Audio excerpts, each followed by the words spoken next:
So the alarm bells are ringing, but can you hear them? So there's a lot going on in the world today. In the age of social media algorithms, curated content can populate your newsfeed and reinforce basically any thought you had, really. So when those alarms start going off, not everyone hears them, but to some, those same alarms might not sound like alarms at all.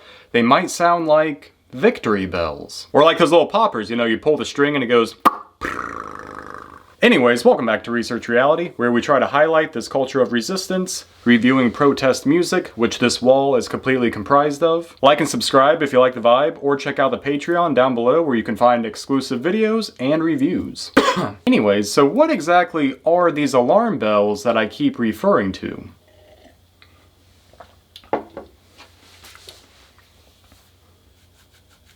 Well, seeing how the Trump administration is just flooring it through this unprecedented bull run of power consolidation, there's way too much to cover in just one single video, but I'll try to lay out a list of things that I find the most concerning. Alarm bell number 1 comes from Jason Stanley, a Yale professor who just so happens to be an expert on fascism, and who also just so happens to have recently fled the United States, ducking all that bullshit that he feels like is coming down the road. And he made that decision, according to reporting, when, quote, Columbia University agreed to restructure its student protest policies to get back $400 million in federal research funding that the Trump administration pulled from the university. Which brings us to alarm bell number 2, deportations without a trial, without due process. I'm of course talking about the Kilmar Garcia case, where a Maryland man was deported to a prison in El Salvador, a prison that the United States government paid $6 million to in order to deport 300 alleged gang members. Now hey, I'm all for the deportation of violent criminals, assuming they were actually convicted in court with due process of law. However, this administration claimed that this was an administrative error. So that's not good. Now alarm bell number 3, which also just happens to be the name of my new mixtape, the Supreme Court ruled 9-0 that the government had to facilitate the return of Kilmar Garcia. But there's no mechanism to enforce it if the administration is just ignoring the ruling, which they currently are. I love the smell of constitutional crisis in the morning. And Trump said on camera, sitting in the Oval Office next to the president of El Salvador, the coolest dictator in the world, that he would like to do the same to the homegrown criminals, aka deporting people, US citizens, to this prison in El Salvador, but he can't because of a pesky little thing we call laws. Then we have Senator Chris Van Hollen, who actually tried to visit Garcia in that prison. He was initially denied, but then eventually he did get in. He did meet with him. He is in fact alive, but as Ezra Klein said in his video on the subject, which I will link down below, the Trump administration can't just return Garcia because he's a liability. Imagine he comes back and he tells us the horror stories of living in this prison. And again, the Trump administration already admitted that this was, again, an administrative error. And this whole thing reminds me of a song by Immortal,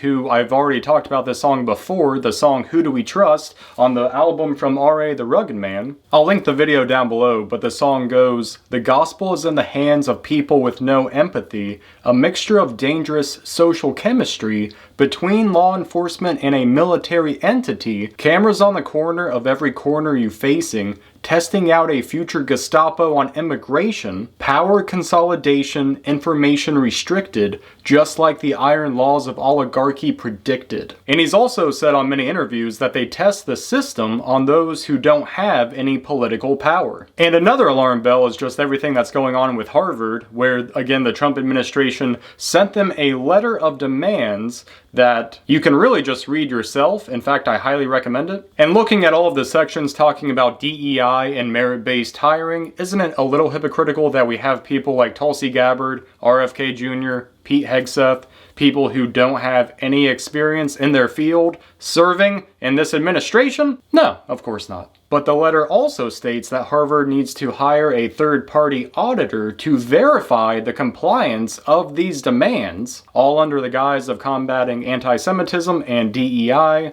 But it also says in that letter to audit those programs and departments that most fuel anti-Semitic harassment or reflect ideological capture. Again, from a administration that is completely ideologically captured in the ideology of Trump. Man, I'm tripping and I'm loving it. No, not really. I kind of hate this shit. And another alarm bell, possibly the final alarm bell for this video, would be all of these town hall meetings that are happening with congressmen who are in deep red districts, and yet they're still getting so many people to come into these meetings and give them so much shit about all of these Trump policies that they are not agreeing with. And in fact, it's gotten so bad that they've actually been warned against having these town hall meetings because they were going viral, because so many people were showing up, voicing their frustration, and yet here they are still having them, and they're still getting so much shit, rightfully so. And of course, we need more of that. We do need more pressure on the legislative branch to actually potentially do something, because the Democratic Party has more or less all but collapsed, and the Republican Party just more or less falls in line. So yeah, there's definitely a lot going on. There's definitely a lot happening, trying to keep up with it all. But Chris Hedges recently put out a Q&A video that I will link down below. I'm doing a whole video series talking about you're only as good as your sources, and Chris Hedges is one of mine. But Chris, again, was talking about the situation that we find ourselves in now, talking about resistance, talking about the Democratic Party, how, you know, Bernie Sanders, of course, was snubbed by the Democrats, and then, of course, he just goes on to endorse the corporate candidates twice, I'm pretty sure, and how apparently even Steve Bannon in the UK elections was talking about how Jeremy Corbyn was a threat to their power structure, in much the same way that Bernie Sanders would be a threat to the power structure here. But that's, of course, because the Democratic Party is still bought and paid for. Of course, those at the top, those with the money, will fund both sides. So we can't wait for the Democratic Party to mount a defense for us, because it's just not happening. They already had $2 billion and they still lost an election. Not saying that you still shouldn't put pressure on your elected representatives, which you totally should. But again, at the pace in which things are going, we cannot wait for the next election. We have to do something now. And from Chris Hedges' perspective, he says that the best form of resistance is economic protest and organized labor strikes, which is really the only real way of striking back swiftly in a non-violent way, because their love language is money, and we just keep perpetuating this abusive relationship. Now, of course, I'm not an expert, but I do like to divert to the experts, not trying to pull a Dave Smith here, but I recognize that massive labor strikes and economic blackouts would definitely disrupt the balance of power, but of course, not everyone can afford to do that. As intended. Because a lot of us are struggling with bills, rent, mortgage payments, food costs, while some of us can afford a orbital Uber into space and then come down talking about modeling unity and how we are so connected to love.